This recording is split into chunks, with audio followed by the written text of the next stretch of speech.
uretse kuba ari umucunguzi wa Burkina Faso ahubwo ni n'umucunguzi wa Afurika yose. Perezida muto cyane ku isi wa mbere bamwita Captain Ibrahim Traoré, perezida w'inzibacyuho wa Burkina Faso, igihugu giherereye mu burengerazuba bwa Afurika.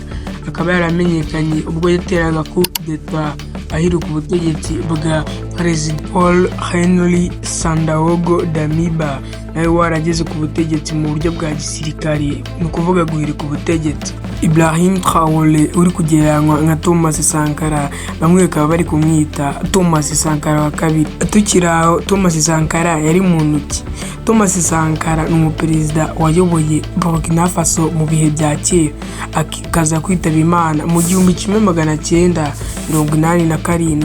Uyu muperezida akaba yarakoze byinshi bitazibagirana mu matwi no mu mitwe y'abanyaburkina Faso. Thomas Sankara yaje kwitaba Imana mu 1987. Umwaka ukurikiyeho nibwo roho ye yagiye mu wundi mwana wavutse bakamwita Ibrahim Traoré, akaza gukura akahita ahirika ubutegetsi mu 2022, maze akitwa Captain Ibrahim Traoré uyobora Burkina Faso aka kanya, uri kujegajeza uburengerazuba bw'isi, ukunda kwivugira amagambo akomeye kandi atavangiye avuga ku bazungu cyane cyane bijyanye n'ubukoloni bushya, imfashanyo, avuga ko imfashanyo z'abazungu ziza zifite inyungu zabo zidatuma Afurika yigenga. Avuga ko Afurika ihamagariye Abanyafurika kwishyira hamwe no kubaka ubushobozi bwabo aho gukomeza guterwa ubwoba n'imbaraga z'ibihugu bikomeye. Hari naho yavugize ati, twashize isoni zo kusaba imfashanyo buri gihe, dufite umutungo, dufite abantu, dufite ubutaka, icyo dukeneye ni ugushyira hamwe tukabibyaza umusaruro. Uyu ntakunda guseka kuko nagisekeje ku isi. Ndabasuhuje, ngewe tugiye kubana muri iki kiganiro tuvuga ku mateka ya Ibrahim Traoré, tubabwira na byinshi kuri we. Nitwa Fitinema Yves, mbahaye ikaze kuri iyi channel. Niba ari ubwa mbere ugezeho, kora subscribe kugira ngo usobanukirwe amateka ya Ibrahim Traoré n'ibindi biganiro nk'ibi ntibizajye bigucika. Yafashe ubutegetsi afite imyaka 34 gusa, akura Burkina Faso mu biganza by'abashaka kwisahura. Yirukanye ingabo z'Abafaransa, avuga amagambo akomeye ku bazungu n'ibihugu by'ibihangange, arangije ashira igihugu ku murongo w'ubwigenge, yambaye imyenda ya gisirikare, nta gikabye, nta kuvuga menshi, ariko buri jambo rivugira rubanda. Uyu ni Captain Ibrahim Traoré, perezida w'inzibacyuho wa Burkina Faso, wigarura imitima y'urubyiruko rwa Afurika yose. Ese ninde koko? Yavuye he? Kucyitayeho cyane ku isi yose kandi n'icyo abwira abazungu atatinya? Reka dutangirire kuri byinshi utaruzi kuri Ibrahim Traoré. Umusirikare n'umuyobozi ukomeye cyane muri Burkina Faso. Dore amavu n'amavuko ya Ibrahim Traoré. Yavukiye mu ntara ya Bondoki mu burengerazuba bwa Burkina Faso. Yize geology muri kaminuza, nyuma yinjira mu gisirikare mu 2010. Yitabira ibikorwa byinshi byo kurwanya iterabwoba. Itegereze kano gafoto gato. Uyu nguyu ni Ibrahim Traoré 2010. Ni gute umwana ungana gutya yaje kuba perezida w'igihugu nka Burkina Faso agakanga amahanga yose? Ku itariki ya 30 Nzeri 2022 yakoze coup d'etat ahirika Damiba. Yashinjaga ubuyobozi gutsindwa no mu kurwanya iterabwoba no gutererana abaturage. Dore bimwe mu bintu bitangaje yakoze kuva yagera mu butegetsi.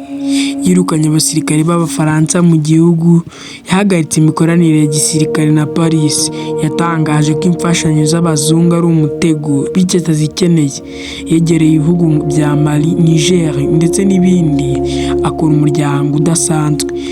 Aho guhabwa imodoka zihenze, agendera mu modoka zisanzwe, agira n'amaguru mu mihanda asura abaturage, ndetse yambara nk'abasirikare be, nta bintu by'ibikabyo. Tukiraha, abantu baba bazi ko abaperezida nk'aba ngaba barenze baba bagomba kwambara ibintu bihenze, baba bafite amamodoka ahenze ndetse no gukoresha ibintu byose bihenze. Gusa iri ni itandukaniro kuri Ibrahim Traoré kuko yambariye ibintu bihendutse gusa. Dore zimwe mu mvugo zikomeye ku bazungu.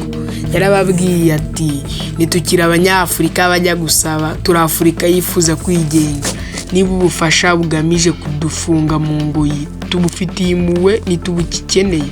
Abana bacu bakeneye icyizere, si imfashanyo ibatuma batagira icyizere cy'ubuzima. Bityo rero inguzanyo zose mwaduhaye ntituzazibishyura kuko natwe mwadusahuye mu mitungo yacu. Yabaye icyitegererezo cy'urubyiruko rwifuza Afurika yisumbuye, abenshi bita Ibrahim Traoré Che Guevara wa Afurika y'Uburengerazuba. Arashimagizwa cyane ku mbuga nkoranyambaga, by'umwihariko n'urubyiruko rwananiwe kwizera abayobozi b'ibihe byahise. Nubwo ari perezida w'inzibacyuho, aravuga ko atari intego ye kugundira ubutegetsi. Yifuza gusiga Burkina Faso ifite ubwigenge, umutekano n'icyizere. Akiri muto yagaragazaga ubwenge bwinshi n'imyitwarire ikomeye, akaba yarazwi nk'umuhanga mu ishuri. Yize amashuri abanza n'ayisumbuye muri ako karere, akomeza muri kaminuza ya Ouagadougou aho yize geology, ubumenyi ku miterere y'ubutaka. Yakundaga cyane ubwigenge bw'igihugu n'umuco wo gukunda igihugu, akaba yarakundaga ibiganiro bya politiki n'iyobokamana. Mu mwaka wa 2010 nyuma yo kurangiza amashuri ye ya kaminuza, Traoré yinjiye mu gisirikare cy'igihugu. Yitabiriye ishuri rya gisirikare mu burengerazuba bwa Burkina Faso, aho yagaragaje ubuhanga n'ubushishozi budasanzwe. Yaje guhabwa amahugurwa yihariye mu mahanga harimo ni Maroc, ahakunze kohereza abasirikare bo muri Afurika y'Uburengerazuba. Yaje kwinjira mu mutwe w'ingabo specialisé mu kurwanya iterabwoba uzwi nka Régiment d'Infanterie Commando, ukorera ahanini mu majyaruguru ya Burkina Faso. Ise yitwaraga ati ari umusirikare.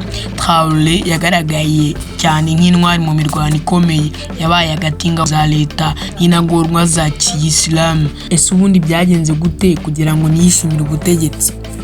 Yatangiye kutishimira uburyo Perezida Damiba ayobora igihugu, cyane cyane aho abaturage bakomeje kwicwa n'abarwanyi kandi leta nta gisubizo igira.